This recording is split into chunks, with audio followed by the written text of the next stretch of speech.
behind it.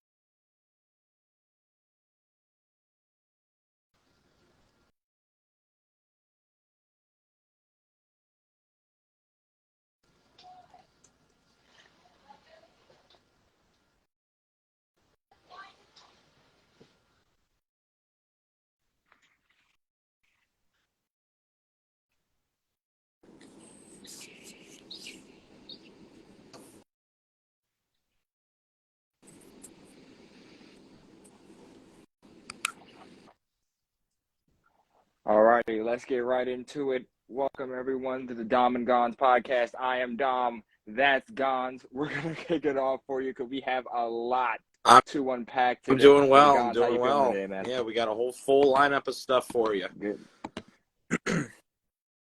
I got a lot to unpack here. Rumor mill's been buzzing. We've been hearing a lot of rumors this week as far as moves potentially being made, what could be done in the next coming of weeks, coming up to the draft.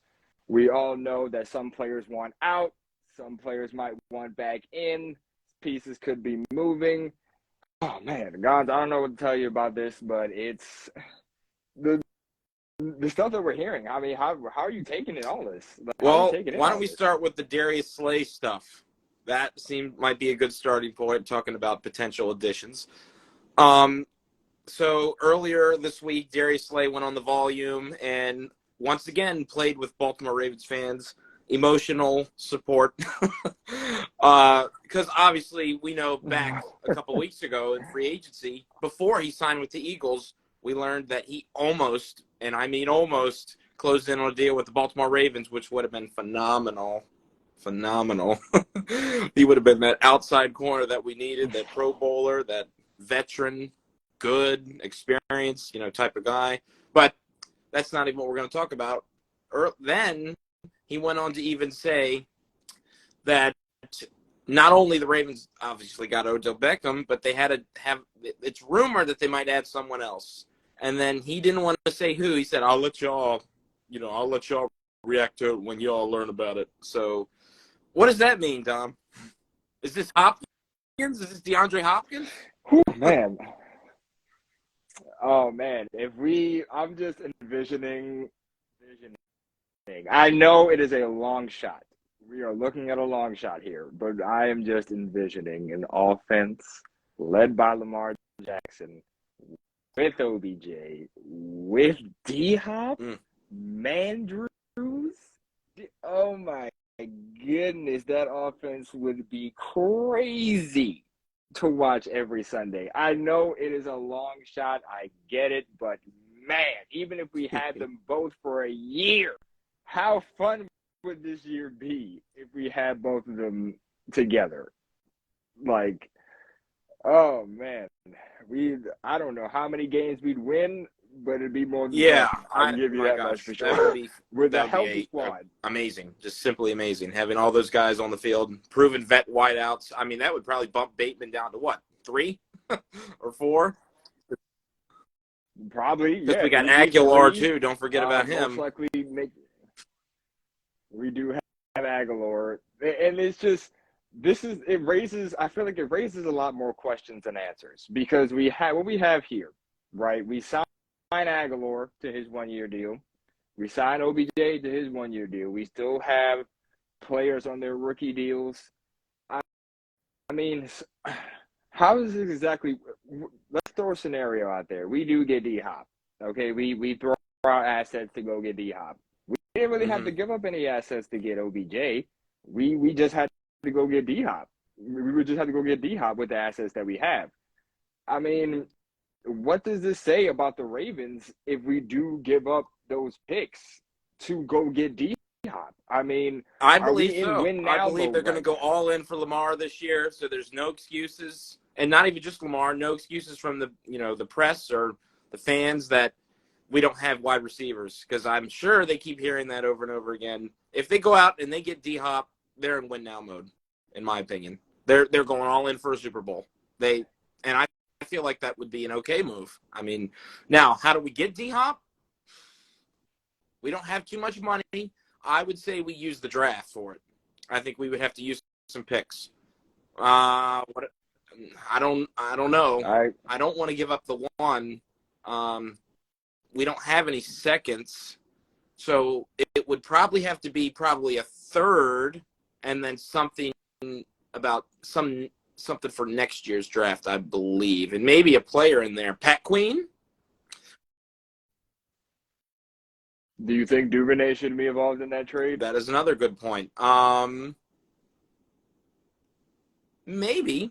Do I want him to get traded? Not exactly, because I like Duvernay's kick return special teams ability. And if he's given a chance, he could be a dynamic threat, as he was in the first 3 weeks of the year. But to answer your question, would I be willing to sacrifice him for D-Hop? Yes, I would, because it's D-Hop. It's D-Hop, and imagine him in here with all those guys, like you said, D-Hop, Andrews, OBJ, Bateman, Aguilar, J.K. Dobbins in the backfield, Gus Edwards, a pretty good O-line with Ronnie on the left side, and, Tyler Lindbaum locking it down. And then, of course, LJ. That sounds pretty scary on paper to me. That's what I'm saying. And I don't know. Grow an attachment to these guys because they've been on the squad for so long. I wouldn't want to see Duvernay out of the squad. I love Duvernay on the squad. I think, as you said before, he could be a dynamic threat if we utilize him correctly. But it just raises the question, if the opportunity to get D-Hop is there, do we take it? Do we take it to go all in this year? Let's just say, F those picks like the Rams did. And right. Just say, let's go get because that would affect our future as well. So what do we do? Yeah. It would. So, it's a lot. Like I said, it's a lot more questions than answers. We don't know the Ravens' mindset going into this draft. We've heard DeCosta say that he wants more picks for the draft this year, so we don't know what moves he's making for that, if he can get them. We only have 5 picks this year. Like you said, no seconds. We do still have our first. So, I don't know, man. It's looking more as to if we get D-Hop, we're in win now mode. If we get him, it's bowl or bust. If Lamar's the starting quarterback, he's healthy all year. OBJ stays healthy all year. It's now or never. We can't have any more excuses. There can't be any more playoff failures. It's now or never. That would put us right on par with the Bengals right now. They really would, because then it's a toss-up for the division. Because if we get that guy, we are automatically better. And Cincinnati lost some people on defense, like we talked about last week. They're lacking in the secondary without Jesse Bates. Baltimore isn't lacking in the secondary, except for cornerback too. But we will address that. We're good at safety and all that. So this would put us, arguably, I may be going out on a limb to say this, arguably could make us the best team in the division. Arguably. I believe that's a bold statement. Think about it. Okay. We have a better backfield than Bengals. They have Mixon, of course, but they don't have anyone else. Their O-line, we already know about the struggles of their offensive line. Yes, I know they brought in Orlando Brown Jr., but can he solve all their problems? I don't know. We'll see. Wide receiver, that would put us right up with them. D-Hop is a monster. OBJ, if we can get the Rams OBJ out, that could be equivalent to maybe T. Higgins, the effectiveness of T. Higgins maybe. Although T. Higgins does moss people in double coverage. We don't need Odell to do that. But you see what I'm saying. I don't need to go tit for tat down the line comparing every position. Yeah. But it would put us arguably the best team in the division. If not the best, then right on par with Cincinnati. I see what you're saying. It's kind of hard to argue with that aspect. If we look at the other teams in the AFC North, Bengals, like you said, T. Higgins, Jamar Chase, T. Higgins, Tyler Boyd, great trio that they have on that squad. Cleveland, I mean, they got Amari Cooper. Yeah. They got Amari Cooper. On the Steelers, I mean, Deontay Johnson, George Pickens. I Oh, mean, they're we pretty all know good, they can cause but problems. I just I feel mean, like yeah, when you think of Baltimore, like they find ways to win, and they're competitive. You can expect. I don't care how bad they are; they're going to battle.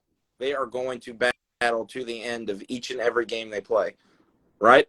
Remember that from the past year?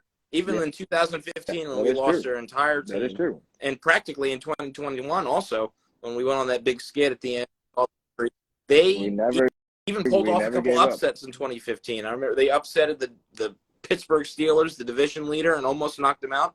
Remember that? I don't know what Harbaugh does, but these players fight for Harbaugh. They really do. It doesn't matter who's on the team, what kind of They don't quality give up, player they man. are, they're going to battle. And just I don't see Yeah. that from all the other coaches in our division. I don't know. I know Mike Tomlin's tough. I know. But, there's just something about these Ravens. You just think they have an edge. You just think they have a chance. Yeah, I never count them out of a game, even when the chips are down and, like you said, when we lost pretty much every single player that we had in that one season, it's just, I mean, did we Yes. finish below 500? Yes.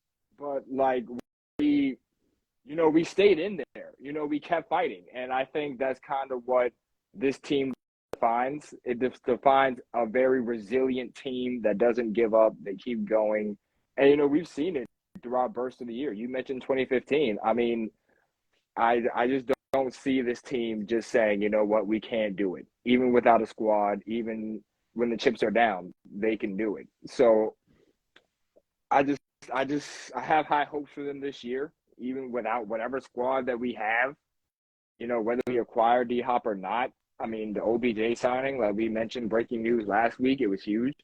I mean, this is just a team that goes out and gets it. And I'm hoping that's the same result this year. I'm just hoping for better results this Do you year. feel like the window's closing? You know? Is this the last ride?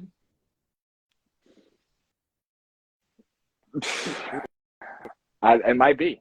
It might be. And my reason for saying that is, I mean, Lamar is not getting any younger. And this is if we keep him, by the way. You know what I mean? So I'm like, if he's our franchise QB, he's not getting any younger. I mean, like we have to look at it from that standpoint. Like we drafted him 2018, Yeah. if I'm guessing that correctly. I mean, it's been 5 years now.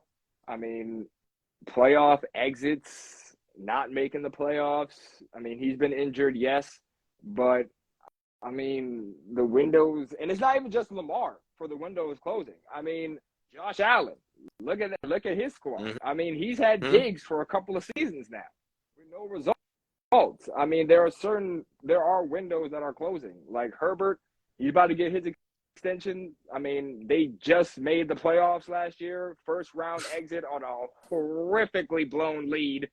They charged it. Or shout out to the Jaguars, by the way, hell of a game. Like you got Mike Williams and Keenan Allen out there with Austin Eckler, you Justin Herbert, like you should be good. You know what I mean? Like that should have been a squad last year. But like there are multiple windows closing. But as far as for us is concerned, again, we're not getting any younger. We're getting. I mean, like I think Mandrew is about to turn 27. I think Lamar is about to turn like 26, 27. So these guys aren't getting any younger. Their feet aren't going to be there anymore. You know what I mean? So I feel like it's now, like the time has to be now because when Lamar was drafted, he said, listen, man, I'm going to bring a Super Bowl to Baltimore. Like, I'm going to do that. Like, I'm going to bring a chip. I mean, it's got to be I think this if it's not now, it has to be. when? Hold That's up your promise, Lamar. Let's go get one. Because don't walk out of here without one. You know what I mean? Like, if he – that's what I'm saying. Like, if you're not going to sign back with us, listen, I'm all about Lamar getting to the bag. I know you got to do what's best for your family. Let's start right there. You have to do what's best for your family, secure your future because you never know what could happen. I completely understand that. But, it comes to this point right now where it's like where do negotiations go from here? Because we keep getting these numbers that are put out. We've seen the reports: 3 years, 133 million, 6 years, 250 million. Like we don't know where this could go from here. Like, we don't know the exact numbers. We know the Ravens love to keep this stuff under wraps. Like, from here, like what number will he be satisfied with? Like, where do, like, what's his term length that he's trying to get? What's the money? What is the guaranteed money? These We are the just don't questions that aren't know. being answered. Like, we don't know. I'll tell you what I do know, though. If And we do get these, if we do go for Hopkins, this is it. This is all in. Can we trust? Is this who Darius Slay was, referencing? We'll see. as far as moves, I mean, who knows? Yeah. I mean, Hopkins released a tweet. Viewers know Hopkins released a tweet saying he didn't want a pay raise. I mean, we don't gotta pay him that much. I mean, like, if we get Hopkins right now, we go in the draft. We don't have to worry about receiver at that point. Like, we're good. So in that first round, we just go corner. Like, we love corners. Like, that's our thing. We love taking corners. Like, we go for D-Hop, go for that corner in the first round. I mean, I feel like with pass rushers, I mean, we got to give David Ojabo and, Dafe their year together. Loose. Turn them loose to get that in check. Exactly. Like, I feel like the strategy just changes altogether for the draft. Now, mind you, do the Ravens make that trade on draft day? Potentially. I think that's the question. Oh, another thing that, resurfaced this week is that Lamar Jackson himself requested to Baltimore that he wants these two guys, OBJ and DeAndre Hopkins. Do you really? That's what the report said. Well, we got one of them. I don't care what he said. Let's get them both. Now, to get him, like you said, yeah, I think it could be a potential draft day trade. Maybe not even a draft day trade, but just something that involves that third round pick. You can give that up. I'd be fine with that. Third round pick and whatever else they might need. We don't need a lot of picks this year. I mean, it hasn't worked, like we said, and let's go a different direction. Let's go out and buy a team like all these guys do. Let's see that strategy. But what's it going to take for the Ravens to see that? They're doing it. I mean, they're on the right track. It's a great start. I mean, they are. It's a great start. Now, let's see if you can just keep it going. Do I expect that to happen? I mean, you're right. Not necessarily, but again, I would love to be wrong. Like I was about Odell. I said we weren't getting him, and I was wrong, and I loved every minute of it. Okay, so I'll say it. I don't think we're going to sign him. I don't think they're going to give up any more draft picks, but I would absolutely love to be wrong. Throw in that third and make it deal. That would seem like the most, ideal situation. Something involving draft picks, since we don't have too much money.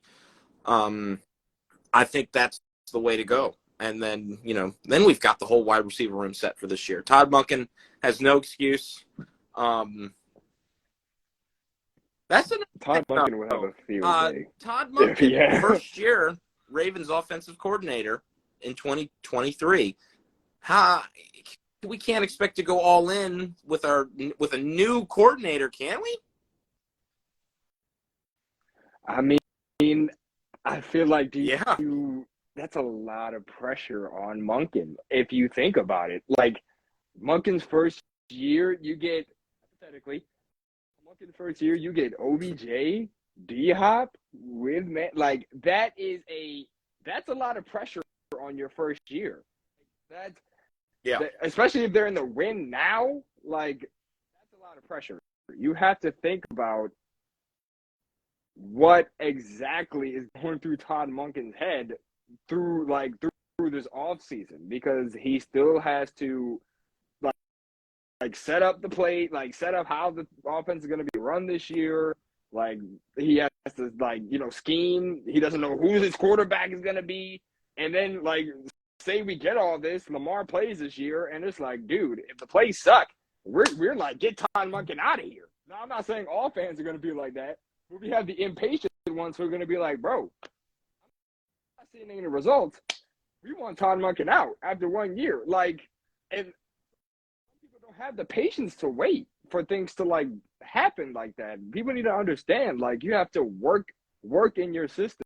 Like, practice is different from in game. Like, performances vary, so you have to like give him his time to get things gelled, get things together. But thinking about things like that, like, man, it's gonna be if the offense starts looking like the way we described it hypothetically, man, that pressure on Todd Monken is and this is when we hope pressure makes diamonds, because we need to hope pressure makes diamonds, because woo, I'm like, confident in the system he'll give us, but what we need to make sure that we do is adjust, right? And we just need to the players need to, perform. Todd Monken knows what he's doing. He's been in the NFL a couple of years, back for Tampa Bay, and then moving to Cleveland during that run with Baker Mayfield when the Browns were actually pretty good. If I'm not mistaken, I think that's correct. I know for a fact he was there for 2019, and I know the weren't very good 2019. So I think he was still there in 2020. I'm going to check on that. That's actually really big, because that was the year the Browns were, surprisingly amazing.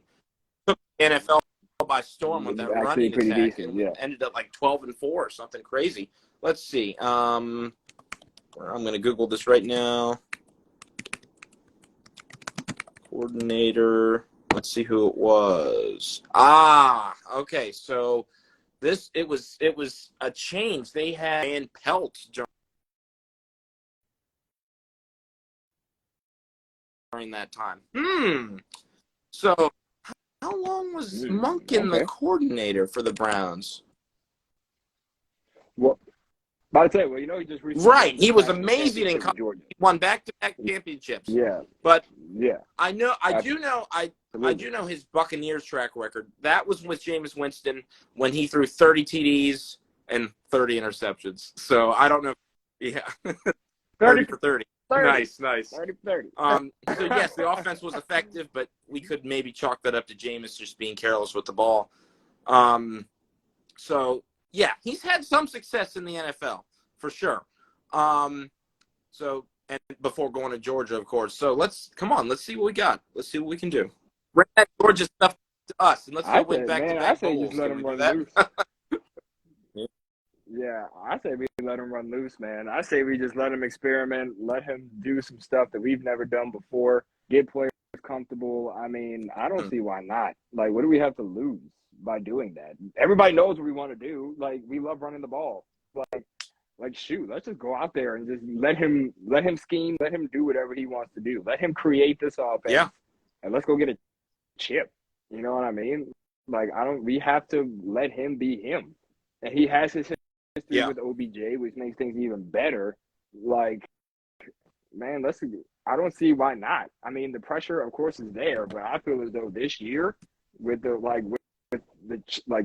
we do good with the chip on our shoulders. We're good with that monkey on our back. You know what I mean? So it's in I don't see why not. The Ravens hype video from the stadium. You know it.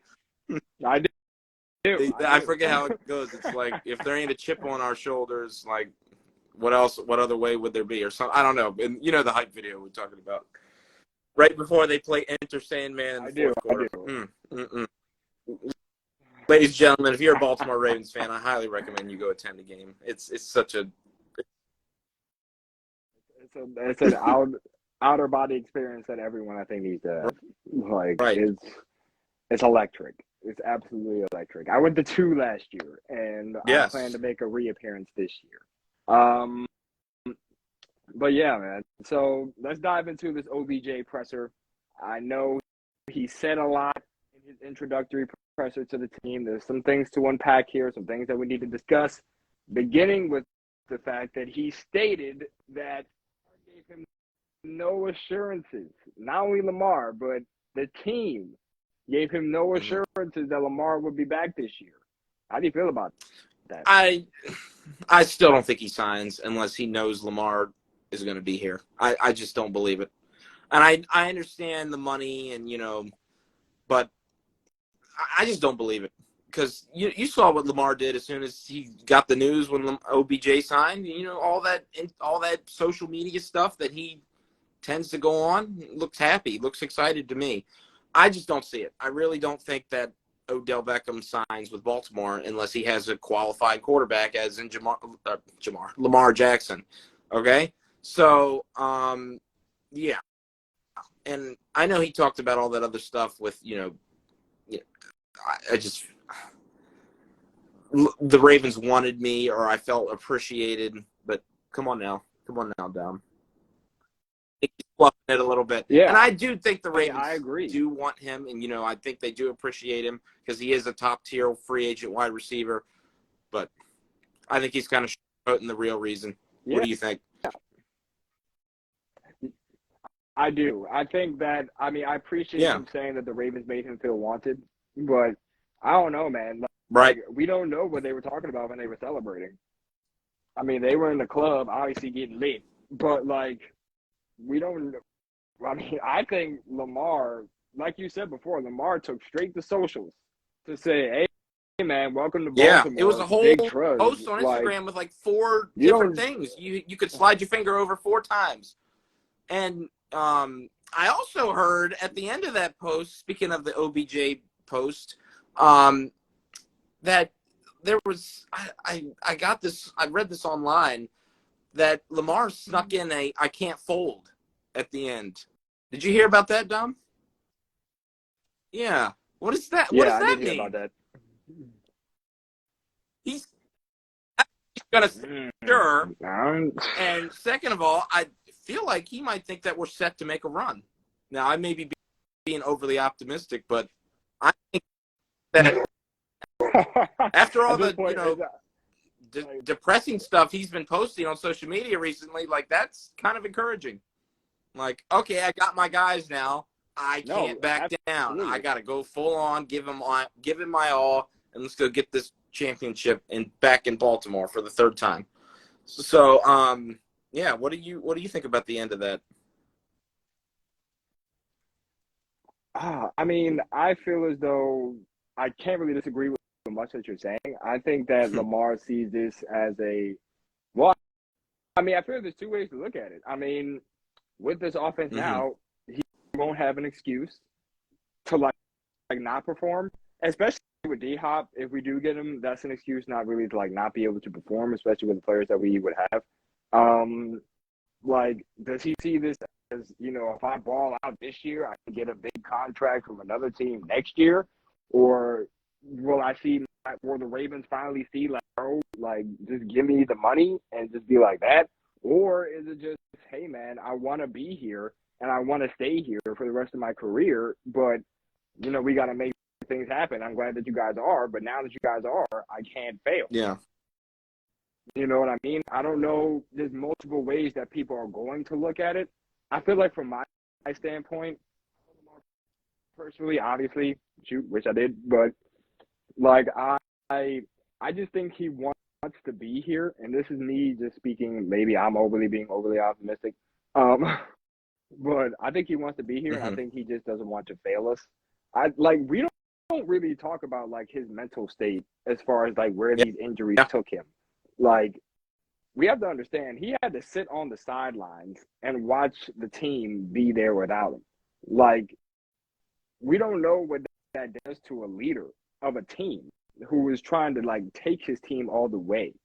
We don't really look at things like that. We look at, oh dang, he abandoned us, oh dang, he's not there, and dang, he can't stay on the field, blah blah blah, whatever. But we don't know what he was going through mentally at that time while he was sitting there watching the team play without him. If Lamar could have been out there 100%, he could have been out there. I think he would have been out there. I think he would have went out there and balled out as he usually does. But I think right now he's in this. Listen, I haven't been on the field for the last couple of games for the past 2 years. I can't fold like this again. I can't bail. I can't not bail, but I can't not be on the field in crunch time in the last 6 games of the season. Like, I can't do that.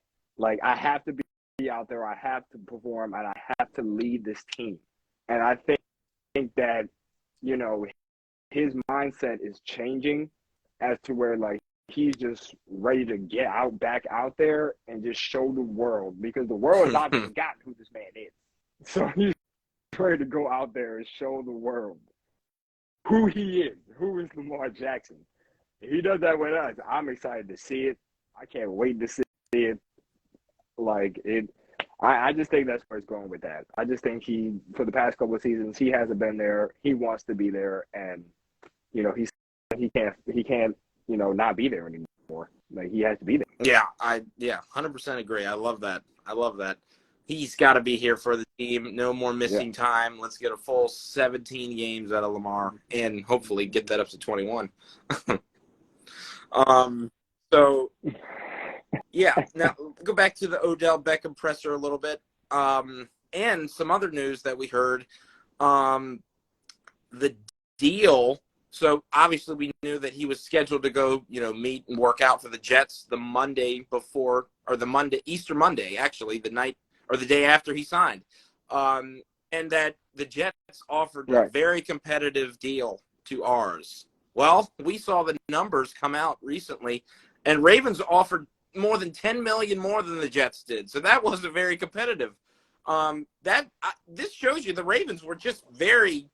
It goes back to OBJ saying the Ravens want him. They really do. I mean, you don't offer $10 million more than a rivaling team if you really don't want this guy on your squad. So they are dedicated to getting him, and that is exactly what they did. So why are they just starting this now? I wish they did this all the time. But hey, baby steps, right? So I'm excited about that. Maybe Eric DeCosta is going to have a philosophy change for the future, for the better. So maybe. I mean, we've seen the tape. Odell, when healthy, he's a problem. He's a problem when healthy. So I don't see why. Now, it is shocking to me that the Ravens did make that deal. Some will say that we overpaid for him. I mean, 1 year, a contract worth up to $18 million. I mean, of course, with incentives, he has some incentives to reach if he wants to hit the full 18 mil. I mean, again, if we're in the win I don't care. Mindset, just bring him in. We don't ever type of wide receivers or free agents on offense ever. So I'm all good for it. I'm game. Yeah, I agree. I'm right there with you. I really don't think we overpaid for him. Again, like you said before, I'm glad that the Ravens did go out and get him. Now the question bodes itself: is he wide receiver? In the first episode of the podcast, we talked about when the rumors were spreading that we were getting him. Is he a wide receiver one? I didn't fully know if he was. I didn't fully agree if he was a wide receiver one, but I mean, now he'll have that. He has the chance to prove it. Now, then again, this is all debating on if we get D-Hop or not. But I mean, do you think that Odell? I don't think it matters. Can be wide receiver one. Really don't think it matters, to be honest, because if we stay healthy, we can move people around. Like Bateman could fill the wide receiver one void on some formations, and Odell on others. I feel like if we can make a carousel with our wide receivers, and Monken can use more than just one person like Roman, we can maybe, get creative. I don't think it has to be, I don't know if Odell has to be every single down player. We don't have to expect that much. Now, that's not to say he only needs to be on the field 50%. He still needs to be on the field at like 80% of the game. But you see what I'm saying? Like, we could rotate guys in because they're effective, right? Like, we can – I really hope he unlocks Bateman to his, a better, not his final form. I don't want to say that because he's still young. I just hope we can start seeing more of a consistency from Bateman, because Bateman has made some nice plays over his career, especially his rookie year when he came back from the injury. But then he also makes a lot of, misses with drops and, not clean route running. And we just want to see the next step from him. I'm hoping Todd Monken unlocks that. And if he does, then that'll take some more of the pressure off Odell Beckham for doing everything. And let's not forget about Mandrews at tight end. That would also help. I feel like Mandrews might be our number one type of guy, even though he's a tight end. But maybe I'm wrong. I don't know what Todd Monken's thinking right now. I know in Greg Roman's offense, because I've been watching it for years, that tight ends were the number one priority. So Andrews was our clear number one wide receiver / tight end in Greg Roman's offense. So we'll see how the wide receivers fit in for Monken. Will Odell Beckham be a number one receiver? I'm not sure. Can he handle it? Back to your question. He probably could, but my answer, as I said, I'd rather it be a rotation so we could have many threats, multiple threats on the field, as opposed to just one or two, meaning Andrews and Beckham, right? Let's get maybe 4 threats, right? Yeah. Bateman, Beckham, Mandrews, and I don't know, Duvernay potentially if he gets going, or Likely, or use Dobbins out of the backfield. There's a lot of creative things that he could do. So we'll see how Monken goes. But in summary, can he handle it? Yes, Beckham can. Should we use him as a one wide receiver? It's no right or wrong answer. My preference is let's make everybody into a threat. You see what I'm saying? No, absolutely. I agree. We have to make teams fear us throwing the ball. Yeah. That's been our problem these past couple of years. Nobody's been scared of us throwing the ball. And we need to make people pay for doing that. Really. Exactly. We have to make people fear the sideline pros. And I feel as though OB. Go ahead. I'm done interrupting. No, you're right. Like we have to make them fear us from deep. So from there, with OBJ, we have that deep threat, and it takes pressure off of Mandrews because you can't double up Mandrews like you used to. Now you have to watch out for OBJ because he can make those spec catches. Like those catches, like he can catch it one-handed. He can bring the ball down like on the sideline. Like this isn't no ordinary receiver out here. So we might see more of Andrews this year because he'll get less double teams. He might get more red zone opportunities with OBJ being here. So this opens up the offense for everyone, literally. So who knows what the opportunity can spur from with him coming onto the team. Like we can see more yards from more receivers this year. So I completely see what you're saying as far as making everyone a threat. So and likely when Andrews is out, so who knows what he could be. Like we have guys have the talent to go out there and go get us one. Mm-hmm. We just gotta be able to use them. And I think we also keep the run game. It doesn't have to be a powerhouse, but it needs to be effective. We don't need to 100 yards a game. Exactly. But we need to be able to run the ball and convert on third down and short. Third and ones, third and inches, without turning the ball over or getting stuffed. We need to, So let's. It needs to be complimentary ball. I know that's very cliche, but it is what it is. We need it. We need a decent to good running game, and we need a effective effective passing game to make teams prepare for both aerial attacks and ground attacks, because you don't win in the playoffs like that without both. You don't. I agree. You have to be able to do both. If you can't do both, you're not succeeding in this league. We have people who are bombing. Like we got Mahomes, we got Allen, we got Herbert. These guys have arms. Like they're able to, like Allen, he's a dual threat, just like Lamar is. He can run it a little bit. He can throw it. We've seen it. Burrow, we've seen his escapability. He can throw it. I'm not going to say his arm is just like as powerful as Mahomes or Allen's, but he can throw it. He has escapability. Like we have to make sure that these teams know that we have weapons that can go out there and grab the ball from anywhere, anytime on the field. And I think in this new offense that whatever Todd Monken comes up with, we should be able to do that. I mean, especially with the weapons that we have. Aguilar and OBJ are veteran pieces who can like help mentor these younger guys and teach them a thing or two, like how to keep your composure out there on the field. You know what I mean? Like things like that. So I think having both of them there, it will help develop the wide receiver room, and we could see some Right. improvement this year. I would agree. Well, it's about that time. Any final thoughts before we close this out? Well, I mean, let's see what happens. The rumor mill is still buzzing. We have a whole new week of rumor mill coming upon us before the draft comes at us. I'm excited to see what happens. I'm hoping that we get some great news this week. Shoot, it would be great if we got the Lamar extension. I'm waiting. I'm calling on that right now. I'm speaking to waiting. existence. That's what I'm saying. I'm speaking to existence. Lamar extension this week. I'm seeing it. I don't know. Maybe it's me. I'm probably crazy, but or he might be waiting on one last prerequisite. Like, if you do this, then I'll come. If you get D-Hop, then I'll sign. We don't know. The deal could be on the table right now, literally right there, and he's not signing it because he needs one more guy.